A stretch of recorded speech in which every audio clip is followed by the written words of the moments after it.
Hello guys, അപ്പോൾ അതേ നമ്മൾ ഈവനിങ് ഒന്ന് ഇറങ്ങിയതാണ്. അപ്പോൾ കാറൊക്കെ എടുത്തിട്ട് നമ്മളിപ്പം തൊടുപുഴയാണ്. അപ്പോൾ തൊടുപുഴ നമ്മൾ വീട്ടിൽ നിന്ന് ജസ്റ്റ് ഒന്ന് പുറത്ത് പോയിട്ട് വരാമെന്നുള്ള ഉദ്ദേശത്തോടുകൂടി നമ്മൾ ഇറങ്ങിയതാണ്. അപ്പോൾ നമ്മൾ പോകുന്നത് വെങ്ങല്ലൂർ. ഇപ്പോൾ നമുക്ക് ചാഴിയാട്ട് ഹോസ്പിറ്റലിലേക്ക് നമുക്ക് പാലത്തിൻ്റെ ഇതുവഴി നമ്മുടെ പുഴയുടെ അതിലേക്കൂടെ നമുക്ക് പുതിയൊരു റോഡ് വന്നിട്ടുണ്ട്. അപ്പോൾ അതിലേക്കൂടെ ഒന്ന് ജസ്റ്റ് പോയിട്ട് വരാമെന്നുള്ള ഉദ്ദേശത്തോടുകൂടി ഇറങ്ങിയതാണ്. അപ്പോൾ നമ്മളിത് നേരെ ഇറങ്ങി നമ്മളപ്പോൾ ടൗണിൽ ചുറ്റിയാണ് വന്ന വഴിക്ക്. അപ്പോൾ നമ്മളൊന്ന് കടയിലൊക്കെ കയറി ജസ്റ്റ് ചായയൊക്കെ കുടിച്ചു. നല്ല മഴയ്ക്കുള്ള ചാൻസ് ഉണ്ട്, മഴ നന്നായിട്ട് പെയ്യാൻ വരുന്നുണ്ട്. അപ്പോൾ അതിന് മുമ്പ് നമുക്ക് തിരിച്ച് വീട്ടിലെത്തണം. കാരണം നമ്മുടെ വീടിൻ്റെ ഫ്രണ്ടിലല്ല കാറ് വരുന്നത്. അപ്പോൾ നമ്മൾ കൊണ്ട് ഇട്ടിട്ട് നമ്മൾ നടന്ന് അങ്ങോട്ട് പോവുക ചെയ്യണം. അപ്പോൾ അതിന് മുമ്പ് നമുക്ക് വീട്ടിൽ പോകണം. അപ്പോൾ നമ്മൾ പെട്ടെന്ന് തന്നെ അവിടെ നിന്ന് ചായയൊക്കെ കുടിച്ചിട്ട് പെട്ടെന്ന് ഇറങ്ങി ഇതേ നമ്മൾ പോവാണ്. അപ്പോൾ ചെറുതായിട്ടൊന്ന് പുറത്ത് പോകുന്നേ ഉള്ളൂ.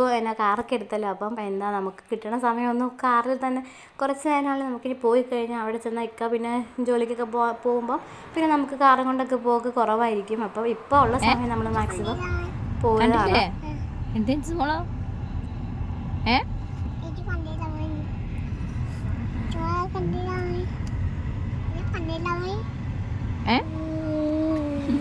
അപ്പോൾ എല്ലാം കഴിഞ്ഞ് നമ്മളിതേ വൈകുന്നേരം അപ്പം നമ്മൾ വീട്ടിലേക്ക് തിരിച്ചെത്തി. അപ്പോൾ നല്ല മഴ പെയ്യുന്നുണ്ട്. അപ്പോൾ നമ്മൾ വന്ന് ഇറങ്ങിയപ്പോൾ തന്നെ കൂടെ മഴയും കൊണ്ടുവന്ന പോലെ തന്നെയാണ് നമ്മൾ വന്ന് എത്തിയത്. വന്ന് ഇറങ്ങിയപ്പോൾ തന്നെ നന്നായിട്ട് മഴ പെയ്തു. പിന്നെ നമ്മളത് കുടയെടുത്ത് കയ്യിലുണ്ടായിരുന്നുകൊണ്ട് നമ്മൾ കുടയും പിടിച്ച് വന്ന് കയറിയപ്പോൾ ഒരാൾ മഴയെ കുളിച്ചൊക്കെ വന്നു. അപ്പോൾ അത്രയേ ഉള്ളൂ. അപ്പോൾ ഓക്കെ, ബൈ ബൈ.